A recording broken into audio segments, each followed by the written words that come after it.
গণ অধিকার পরিষদের কোনো সাইনবোর্ডওয়ালা বন্ধুর দরকার নেই। একটা জায়গায় আপনার বন্ধুত্বের পরিচয় নিয়ে যদি সামনে চলতে পারেন, বাংলাদেশে আপনার পথ কেউ রুদ্ধ করতে পারবে না। সেটা হচ্ছে মানদণ্ডের সৎ, দেশপ্রেমিক, ধর্মপ্রেমিক, দেশের মানুষের জন্য যারা কথা বলে, কোনোদিন কারো কাছে নিজের মাথাকে নত করবে না, তারাই গণ অধিকারের বন্ধু থাকবে।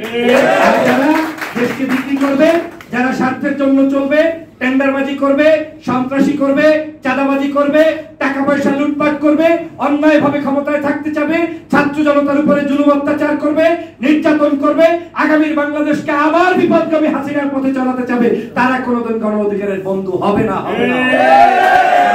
আদর্শের জায়গায় লড়াই। উনি তো একটা জায়গা থেকে উঠে এসেছেন, একটা পরিবার থেকে উঠে এসেছেন। অনেকে ওনাকে নিয়ে যখন কথা বলে আমার খুব খারাপ লাগে। বাংলাদেশের এমন কোন রাজনীতিবিদ নাই যার পরিচয় নুরুল হক নূরের বাবার চাইতেও উজ্জ্বল পরিচয় দিয়ে রাজনীতি করা লাগবে। বহু মানুষ আছে এদেশে রাজনীতি করে যাদের বংশের কোনো অস্তিত্ব নাই, পরিচয় নাই, জন্মের পরিচয় নাই, তারপরে বাংলাদেশের লুটতরাজ পরিষদ পারবে না। এটা আমাকে কষ্ট দেয়। প্রিয় ভাইরা আমার, আমি আপনাদের সমালোচক, আপনাদের ধ্বংস চাই না, কিন্তু আপনাদের মাঝে মাঝে আপনারা উল্টা পথে হাঁটলে, আমি যেহেতু রাজনীতি করি, পাশাপাশি লেখি, বলি, আমার কিছু আলোচনাও থাকবে, সহ্য করার মানসিকতাও আপনাদের থাকতে হবে। অতএব যারা আপনাদেরকে ধ্বংস করতে উঠে পড়ে লেগেছিল আওয়ামী লীগের আমলে, তখনও বিদেশে বসে কোনোদিন ওনার সাথে কথা না বলা ছাড়া আমি আপনাদের পক্ষে যেভাবে দাঁড়িয়েছি, আজও কোনোদিন গণ অধিকার পরিষদের অফিসেও যাই নাই, তারপরেও আপনাদের কর্মকাণ্ডের পাশে এখনো আছে। প্রিয় ভাইরা আমার, আজকে ভোটাধিকারের জন্য যে কথাটা উঠেছে, প্রবাসী ভাইরা না থাকলে জুলাই বিপ্লব হইতো না। জুলাই বিপ্লবের প্রথম যে জায়গাটা অবদান রাখার বাংলাদেশের সব আছে। আমি 10টা পয়েন্টে, 2 দিনের মধ্যে কোনো একটা পত্রিকায় আসতে পারে, আমি 10টা পয়েন্ট ফাইন্ড আউট করেছি যে বাংলাদেশের জুলাই বিপ্লবের। আপনারা কি আমাকে 1 মিনিট সময় বেশি দেবেন? যদি দেন আমি তাহলে আপনাদেরকে বলছি যে আমি 10টা পয়েন্ট ফাইন্ড আউট করে একটা পত্রিকার জন্য অনেক রিকোয়েস্টের পরে লেখা লিখেছি।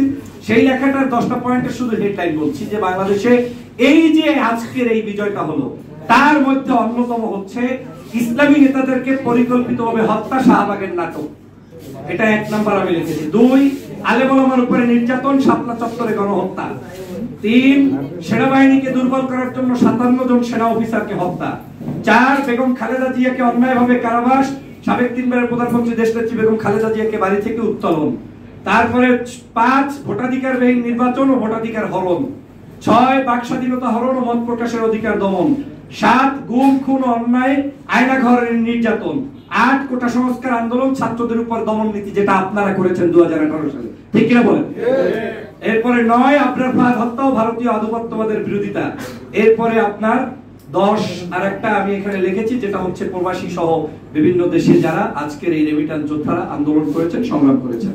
আমি যে পয়েন্টটা বলতে চাই, আমরা যখন অসহায় হয়ে গিয়েছিলাম যে বাংলাদেশের মনে হয় কোনো পরিবর্তন আর হবে না, হাসিনা ছাড়া মনে হয় আর কেউ আসবে না, এমনকি বড় বড় রাজনৈতিক দল বলেই দিয়েছেন, হাতটা সবকিছু পাওটাও বেঁধে ছেড়ে খাটের উপরে শুয়ে শুয়ে যে হাসিনা মরুক, তারপরে আবার রাজনীতি করবে, ঠিক কিনা বলেন?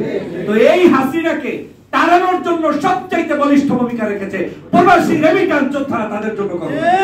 অতএব এই রেমিটান্স যোদ্ধাদের ভোটাধিকার নিশ্চিত করতে হবে। তাদের ভোট নিশ্চিত করা ছাড়া কোন নির্বাচন হতে পারবে না, পারবে না।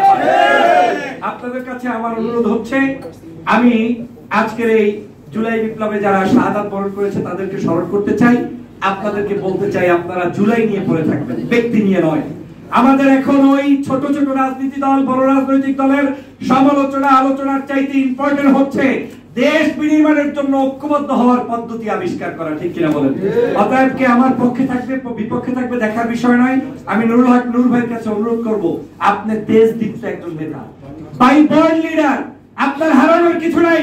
বাংলাদেশের সাথে থাকেন, জনগণের সাথে থাকেন, এদেশের মূল্যবোধের সাথে থাকেন।